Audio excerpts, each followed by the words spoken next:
हम खबर आपको देंगे। साबिक वज़ीर ख़ारजा शाह महमूद कुरैशी कहते हैं किसी मुल्क को पाकिस्तान के दाखिली मामलात में मुदाखलत नहीं करनी चाहिए। इस्तराब इसीलिए है कि कौम अंदरूनी मामलात में मुदाखलत नहीं चाहती। ये बयान ऐसे वक्त में सामने आया जब रूस ने अमरीका पर पाकिस्तान के अंदरूनी मामलात में मुदाखलत का इल्ज़ाम लगाया है। इसी हवाले से हम बात भी करने की कोशिश कर रहे हैं शाह महमूद कुरैशी साहब से। फिलवक्त आपको बताएं कि बड़ा अहम बयान सामने आया है साबिक वज़ीर ख़ारजा शाह महमूद कुरैशी की जानिब से। वो ये कहते हैं किसी मुल्क पाकिस्तान के दाखिली मामलात में मुदाखलत नहीं करनी चाहिए। और हमारे साथ इस वक्त टेलीफोन लाइन पर मौजूद हैं शाह महमूद कुरैशी साहब, उनसे बात कर लेते हैं। शाह साहब, बहुत बहुत शुक्रिया समा को वक्त देने के लिए। कहिएगा, बड़ा अहम बयान आपकी जानिब से सामने आया है कि किसी मुल्क को पाकिस्तान के दाखिली मामलात में मुदाखलत नहीं करनी चाहिए। इस हवाले से मजीद आप क्या कहना चाहेंगे? और आज हम देख रहे हैं जो एक बड़ा बयान वाज़े तौर पर रूस का सामने आया है पाकिस्तान के लिए, इस सिलसिले में आपकी क्या राय है?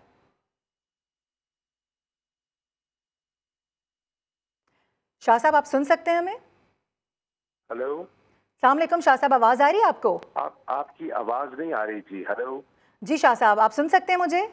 आपकी आवाज़ सुनाई नहीं दे रही।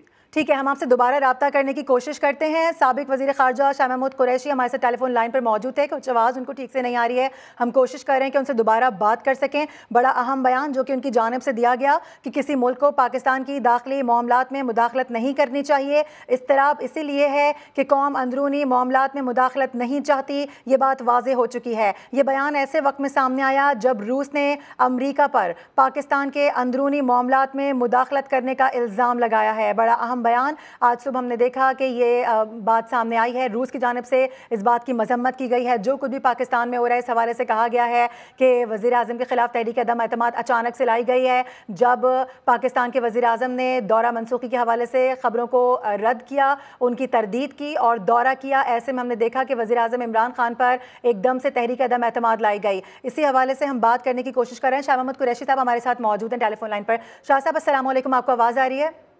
जी, अब आ रही है जी। ठीक है सर, मैं ये जानना चाह रही हूँ सर, बड़ा अहम बयान आपकी जानिब से दिया गया कि किसी मुल्क को पाकिस्तान के दाखिली मामलात में मुदाखलत नहीं करनी चाहिए। यकीनी तौर पे हम देख रहे हैं कि ये ऐसे वक्त में सामने आया जब रूस ने अमेरिका पर पाकिस्तान के अंदरूनी मामलात में मुदाखलत का इल्ज़ाम लगाया है। क्या राय है आपकी, क्या कहना चाहेंगे इस पर आप? देखिए, हर खुद मुख्तार और सॉवरेन स्टेट का अपना मकाम होता है, उसको अपने फैसले करने का हक होता है। अगर आप ये बैकग्राउंड देखें कि जब पाकिस्तान ने फैसला किया, वजीर आजम ने फैसला किया रूस जाने का, और वो फैसला मशावरत से किया गया। ये फर्द वाहिद का फैसला नहीं था, इसमें मशावरत की गई, जितने स्टेक होल्डर्स हैं उनका इनपुट लिया गया और उस इनपुट के बाद मॉस्को जाने का फैसला किया गया।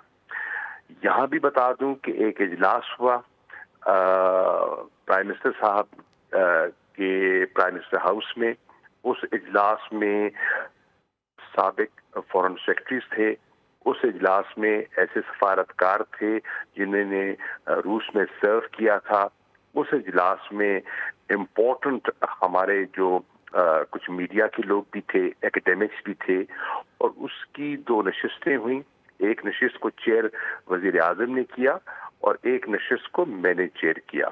और सवाल ये था कि जो सूरत हाल जन्म ले रही है, इसमें जो हमारा बायलैटरल विजिट है वो जारी रहना चाहिए या उस पर नजरसानी होनी चाहिए।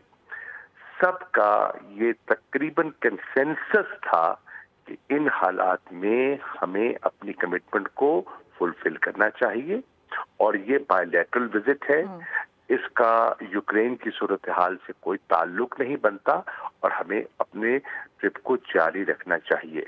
अब ये फैसला हुआ।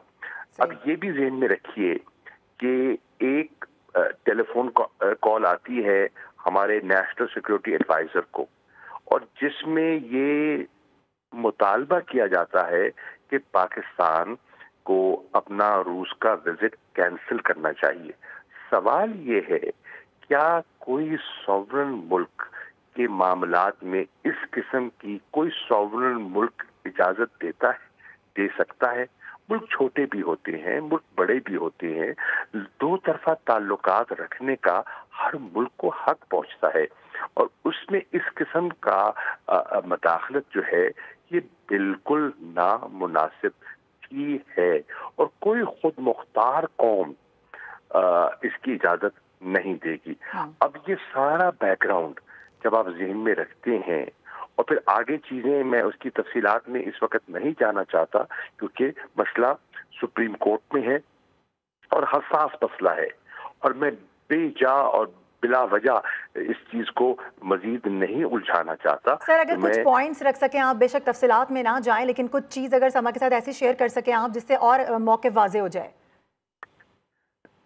دیکھیے موقف تو میں سمجھتا ہوں بڑا واضح ہے، ہم واضح کر چکے ہیں اور وہ یہ ہے کہ ہم پاکستان کے مفادات کا تحفظ میں کر رہا تھا. نصیحت وزیر خارجہ اب تو نہیں رہا اور کسی سے جھگڑا، کسی ملک سے تعلقات بگاڑنا ہمارا آبجیکٹو، ہمارا مطمع نظر نہ تھا نہ ہے. ہم سب سے اچھے تعلقات چاہتے ہیں، چاہے روس ہے، چاہے چین ہے، چاہے امریکہ ہے، چاہے یورپین یونین ہے، چاہے امہ ہے. اور آپ نے دیکھا کہ 2 اجلاس جو ہوئے کاؤنسل آف فارن منسٹرز کے امہ کے 22 اور 23 مارچ کو، جو پوری قوم نے دیکھا، جو 62 ملکوں کے نمائندگان یہاں آئے، تقریباً 800 ڈیلیگیٹس آئے، اس سے ظاہر ہوتا ہے کہ پاکستان اپنی ڈپلومیٹک ریچ بڑھانے کی کوشش کر رہا ہے، نہ کہ کسی سے تعلقات بگاڑنا چاہتا ہے. اب یہ ہے حالات. ان حالات میں اگر کوئی مداخلت ہوتی ہے تو نیشنل سیکیورٹی کمیٹی یہ حکم دیتی ہے. نیشنل سیکیورٹی کمیٹی ایک بہت اہم ادارہ ہے، وہ حکم دیتی ہے دفتر خارجہ کو کہ ڈیمارش کیا جائے. نیشنل سیکیورٹی کمیٹی کے حکم پر جو یہاں ڈیمارش کیا گیا اور واشنگٹن میں ڈیمارش کیا گیا، تو یہ اس میں کیا ان کا نیشنل سیکیورٹی کمیٹی کا کیا نچوڑ تھا کہ اندرونی معاملات میں مداخلت کا شبہ ظاہر ہو گیا. اس پر وہ متفق ہو گئے کہ یہ ڈیمارش کے قابل ہے اور تبھی انہوں نے کہا کہ ڈیمارش کیا جائے. ٹھیک ہے، معاملات میں مداخلت کے حوالے سے آپ لوگوں کا موقف بڑا واضح ہے. ہم سے بات کر رہے تھے شاہ محمود قریشی صاحب، بہت بہت شکریہ، آپ کا پوائنٹ ہم تک آ گیا ہے.